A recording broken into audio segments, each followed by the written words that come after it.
स्वराज्य संस्थांच्या निवडणुकांमध्ये ही नाराजीची लागण सर्वदूर झाल्याचे चित्र पाहायला मिळतंय। एकीकडे शिवसेना आणि भाजप यांच्यातल्या वादामुळे महायुतीमध्ये सगळं काही आलबेल नाही असं चित्र समोर येत असताना दुसरीकडे महाविकास आघाडीमध्ये सुद्धा चित्र काही वेगळं नाही आहे।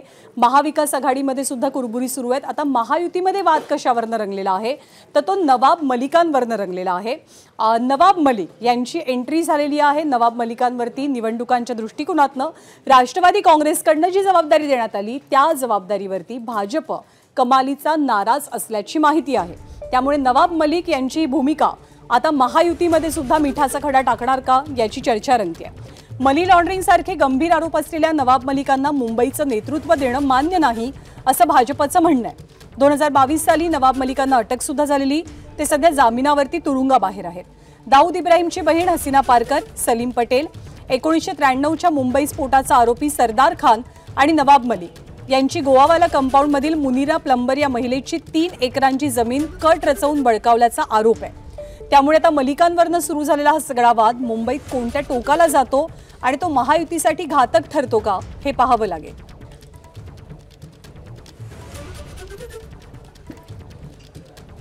तर महायुतीमधल्या नेत्यांनी नवाब मलिक यांच्या नव्या भूमिकेसंदर्भात प्रतिक्रिया काय दिली आहे ती सुद्धा पाहूया।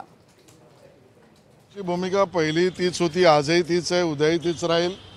विधानसभा निवडणुकांच्या वेळेला पण आम्ही ही भूमिका घेतली होती की नवाब मलिक हे आमचे समर्थनीय उमेदवार असू शकत नाहीत। हा विषय व्यक्तीपेक्षा त्यांच्यावर असलेल्या आरोपाचा आहे।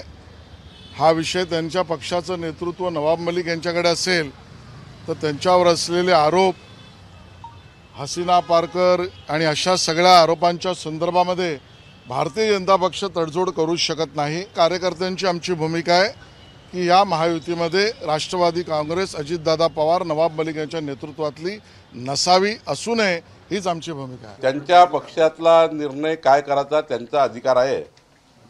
त्यांनी कोणाला जबाबदारी द्यायची त्यांना आम्ही डिक्टेट करू शकत नाही। पण जे काही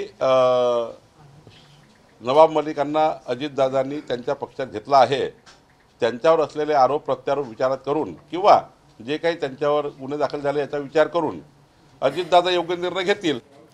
आणि ज्या नवाब मलिकांवरनं हे सगळं नाराजी नाट्य सुरू झाल्याची कुणकुण लागलेली आहे त्या नवाब मलिकांना इतका आक्षेप का, त्या नवाब मलिकांवरती आरोप नेमके काय आहेत ते सुद्धा आपण पाहूया। नवाब मलिक यांना विशेष PMLA कोर्टानं मोठा झटका दिलेला आहे। आरोप आहेत नवाब मलिकांवरती। मनी लॉन्ड्रिंग प्रकरणामध्ये नवाब मलिक यांच्या विरोधात आरोपांची निश्चिती झालेली आहे। नवाब मलिक यांनी मुनिरा प्लंबर या महिलेची जमीन बळकावल्याचा मुख्य आरोप त्यांच्यावर आहे।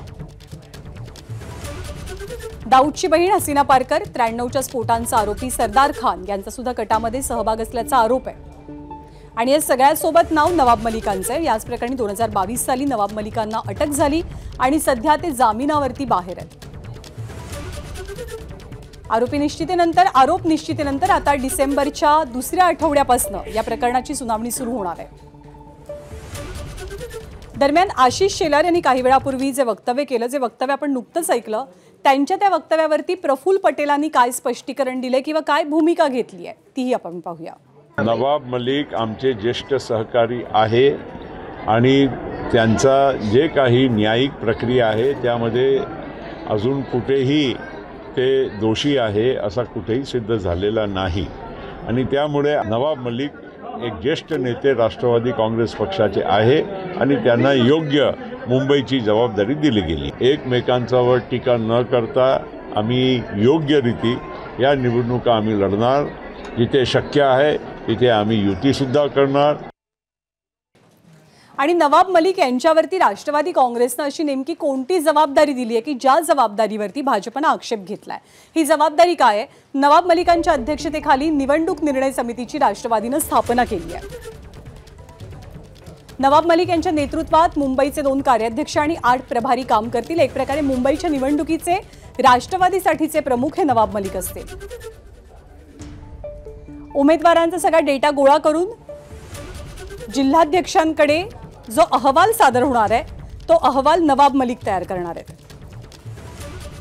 सक्षम उमेदवारांची नावं नवाब मलिक आणि संपर्क मंत्री अदिती तटकरे या दोघांकडे सोपवली जातील. प्रदेश पातळीवरती चर्चा केली जाईल आणि नवाब मलिक अदिती तटकरे सर्वानुमते निर्णय घेतील. म्हणजे एक प्रकारे निर्णयाचे सर्वाधिकार हे नवाब मलिक आणि अदिती तटकरे या दोन नेत्यांकडे असतील. एबीपी माझा, उघडा डोळे बघा नीट.